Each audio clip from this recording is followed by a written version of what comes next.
Welcome to the Document Mechanics series, where you will learn how to engineer professional reports using Microsoft Word.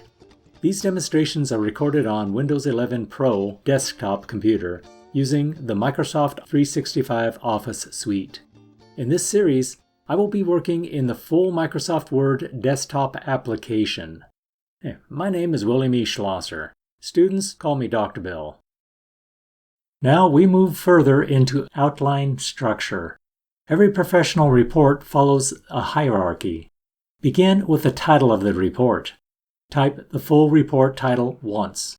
Apply the title style. This is not heading 1. Title is used only once at the beginning of the document. It identifies the entire work. You may modify the title style just as you modified normal. Font, size, spacing, alignment. But remember, the title appears once. Heading 1 structures the document.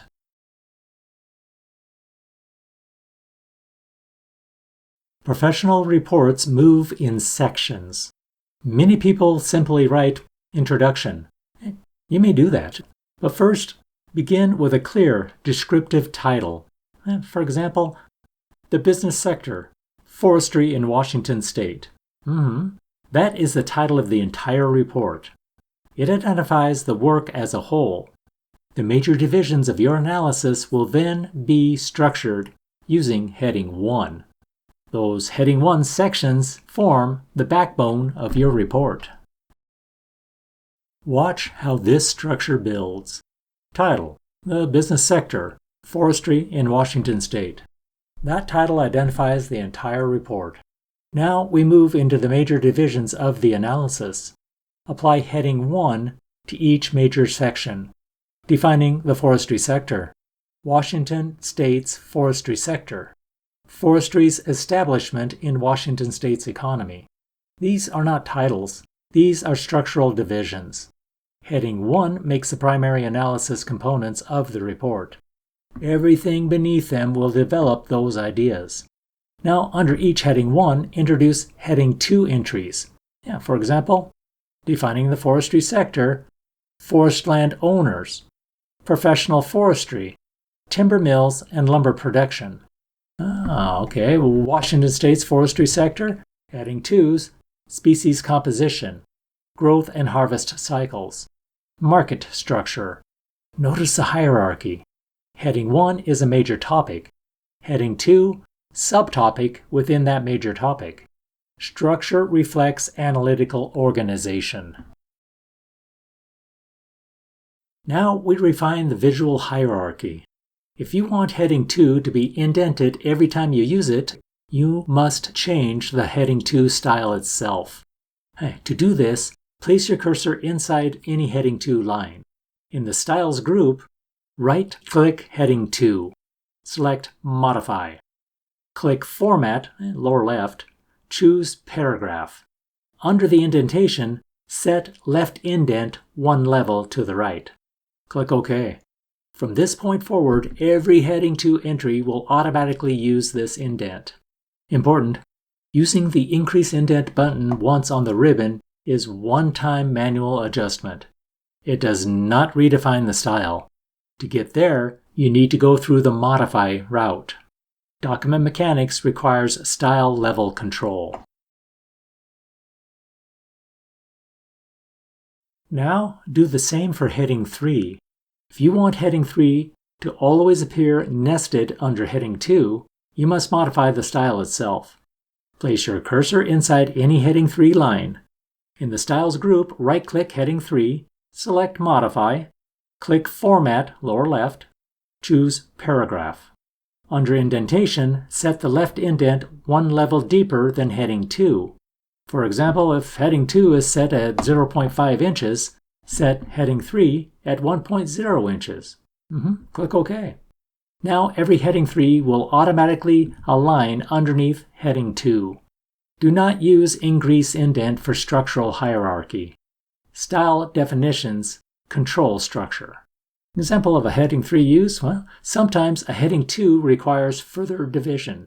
Under forest land owners, you might create federal forest lands. state forest lands, commercial forest lands, non-industrial private forest lands, tribal forest lands. Each of these would be assigned a heading level 3. Under each heading 3, you return to normal text. That paragraph explains the analysis purpose of that subdivision.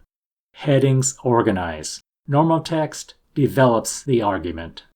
Hierarchy should be visible without reading a single word. Structure must be seen before it is read. There is a structural rule inside professional writing. If you create a subheading, you must create at least 2.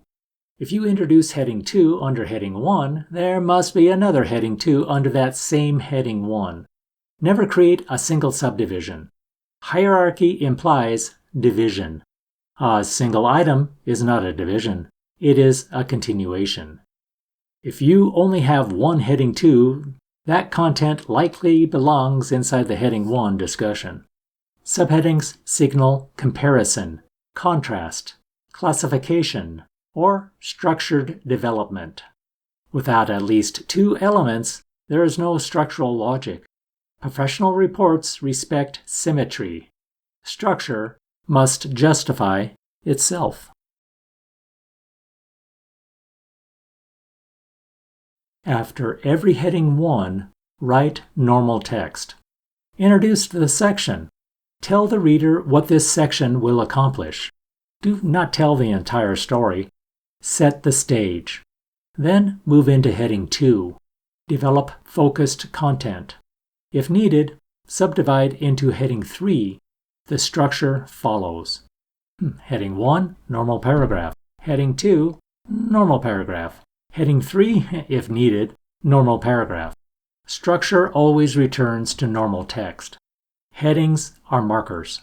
Normal text carries analysis.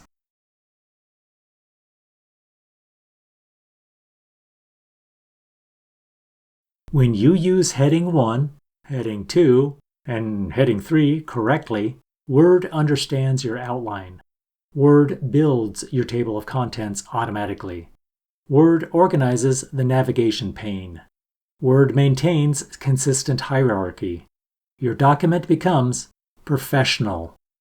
Structure is not decoration. It is architecture. And architecture makes argument visible before it is read.